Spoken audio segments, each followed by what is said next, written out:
What's up, everybody? It's Kevin here from Happy Weird Games. I'd like to talk to you today about a convention that I went to this past weekend over in Portland, Oregon at the Convention Center. This convention was called the Heroes and Villains Walker Stalker Convention, and it was actually really cool. There was a lot of cool things there to look at, to buy, people to meet, cosplayers, and celebrities as well. I actually got a free ticket to this from my parents because they were going as fans of The Walking Dead. See, half of this convention was called Walker Stalker, and it was basically a Walking Dead convention. Now, The Walking Dead is a show that I like, but I don't follow it, and I wouldn't consider myself a fan of The Walking Dead. So, there's a lot of things that I don't really know, but I recognize some of the faces and characters. Anyways, so half of it was the Walking Dead convention called Walker Stalker, the other half was Heroes and Villains, and most of those characters and Heroes and Villains were characters from Agents of S.H.I.E.L.D., and Green Arrow, or Arrow. I don't know, I'm not too familiar with Arrow, but I'm familiar with the character a little bit. So I wasn't too interested in that side either. So, I'm more into video games, and if it turns into, TV or movies, it's more like Star Wars. The first booth that I actually went to and bought something at was this one here called Home of the Future. They have a website called hotftoys.com that you can go and check out. I haven't actually checked it out yet because I just got back. It's called Home of the Future Toys and Video Games. There's a little artwork there, and I took a picture of their poster behind their booth as well. Now, these guys are really cool, actually. They sell classic, or vintage, or retro, whatever you want to call it, toys and video games, just like it says. But they have a variety of things. I noticed games going all the way up to the DS, maybe 3DS. They had Xbox, GameCube, PS2, N64. They had some complete in-box N64 that were priced pretty generously. I think there was a Perfect Dark. It was $20 or $30 for a complete in-box Perfect Dark. I think it was complete in-box. But there were some more expensive ones than that. So there was N64. There was PlayStation. It went all the way back. They even had an Intellivision there. Console Intellivision, and I almost got it. It was only $40 for that Intellivision. I don't know if that's a good price, but it was good enough for me, and I almost got it. That was the one thing that I didn't get. But I did get some games there. Actually, most of the stuff is from there, and I got some toys there. So let's check out what I got, and then I'll tell you a little bit about each thing. So from the Home of the Future vendor booth at that convention, I got 3 NES games, and the cool thing is they all had protective sleeves. And they have these two are the actual Nintendo sleeves with the Nintendo logo on, which is really cool too. So I'm going to go over these 3 games, and I have tested them all, and they do work. I would be surprised if they didn't, but they do work, and they're pretty cool games actually. So the first one I got was Joust. Yeah, the arcade classic. So here's Joust. For the NES, and I haven't played it too much, but it seemed pretty close to the arcade, and it's a fun game. If you haven't played Joust, I recommend it to any classic arcade fan or someone interested in it. It's basically a game where you ride on a giant bird and kind of knock each other off the edge and stuff like that. It's kind of like Balloon Fight, which is also on Nintendo, so that's pretty cool. And that was $9. And the next game is this one here, which is a really interesting game. It's Donkey Kong Classics. Now, what this is Donkey Kong Arcade, the NES port, and Donkey Kong Jr., the NES port, on the same cart. So we've got Donkey Kong Classics. It actually says that right on the title there. That was $20, and it came with the Nintendo sleeve, but also came with the full manual. Yeah, pretty cool. The next game I got was this game here that I've never played before, but I played it a little bit since I got home, just real briefly. And that game is Pinbot for the NES, and Pinbot is actually pretty cool. It's by Rare, and it has music by David Wise, so the music's really good. And Pinbot, it's a pinball game. It has some unique features, kind of like Zen Pinball, how it has unique digital features because it's not a real pinball machine. Well, this does the same thing, how it's it knows it's a video game. So it's got a lot of things that pinball machines can't really do. And it's really fun. I'm going to have to check this out in a quick play, or maybe have a mini review of it sometime in the near future. And this one came with the manual as well. It's not so much artwork in this one, but it's still cool to have the manual and a game sleeve as well. That's always good to have with your Nintendo games. So manual sleeve, really cool. All these games that I got were pretty good condition, and the stuff that they came with the manual and the sleeves was also very welcomed as well. So I was happy that I bought that. Now later on at the convention, I walked around some more. I found a couple other really cool vendors. One of them, I got this hat. It's a Legend of Zelda Triforce Twilight Princess hat. So I got that at one of the vendors, and I wasn't sure. I didn't see a business card. It was just kind of one selling hats and plushies and some Funko Pops, and some blankets based on various characters, anime, video games. So I didn't really talk to the person there too much. But that's where I got the hat. I don't know who it was from, actually. But there was a lot of vendors there. There was a few that I was looking at, including some that just sold patches, some that sold posters, some that sold stickers. Well, I found this one that sold her own fan art prints, and her name is Amy King Illustrator, and she's really, she really picked some really good series that I'm interested in to do fan art of. So I bought some of her prints. These are, she does digital art, she says. So she does it on the computer, and then she prints it off. So this is what I got from this artist. I got 3 prints, because it was 3 for 12 or 3 for 15, or something like that. So there's 3 that I wanted, the only 3 that really interested me. So those are the ones I picked. The first one is from Beetlejuice. Really cool. And I'll have a close-up of this as well. There's Lydia from Beetlejuice, the movie. Really cool, really cool. Definitely a really nice attention to detail, and not just the detail in the artwork, but the color, the use of color. And I guess that comes from being a digital art, is you get this really vibrant color, especially on that one.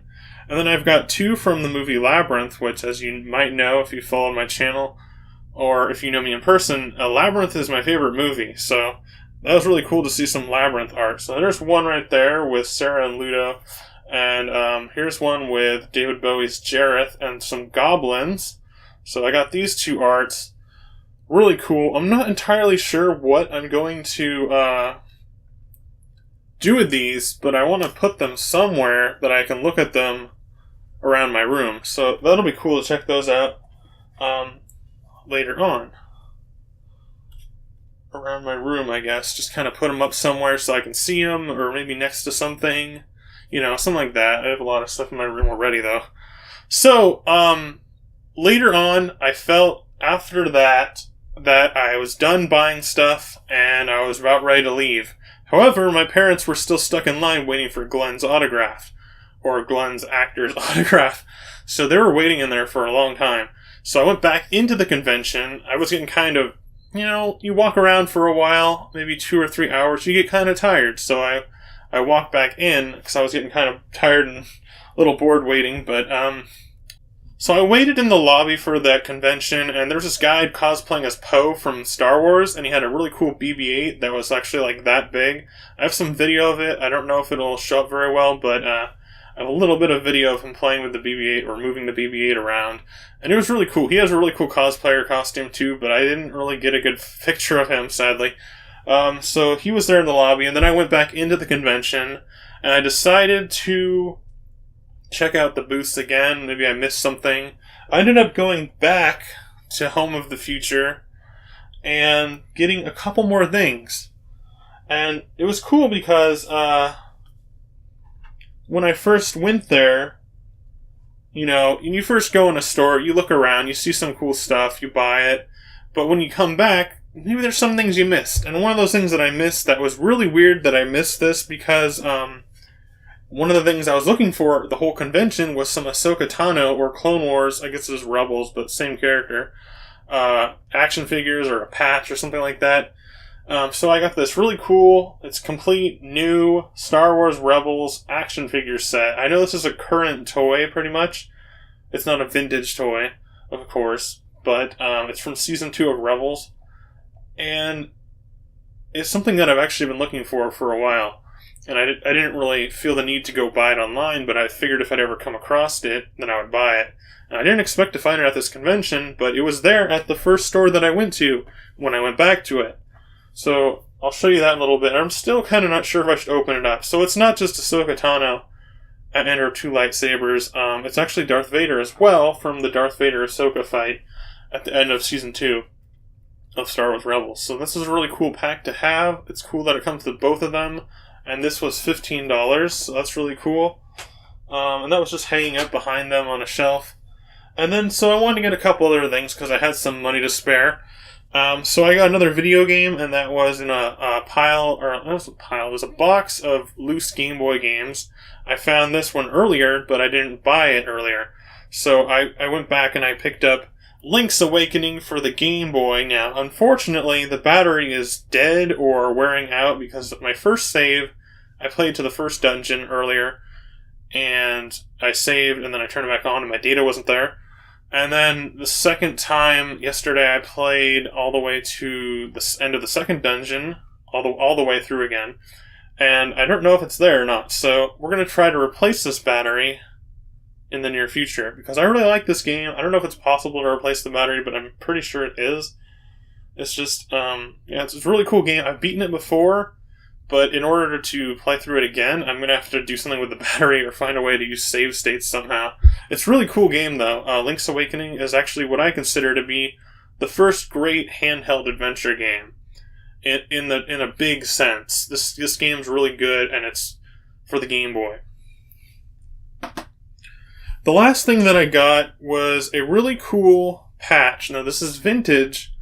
I asked them actually what the history was, or if they knew anything about this patch, this story, and they didn't. So I did a little research after I got back, and I couldn't find out too much about it. It's a Pac-Man patch. It's got an old-school depiction of Pac-Man and a ghost, and the Pac-Man logo up there as well, which is really cool. I collect patches. I have a lot of patches. I like to sew them onto jackets and hoodies and stuff like that, but I don't have too many video game ones, so this is really cool to have. I know there's a lot of Atari patches, like Centipede and stuff like that, I've seen on before on like art galleries, or not art galleries, but like, you know, in video games you'll see those bonus art galleries. That's what I'm talking about.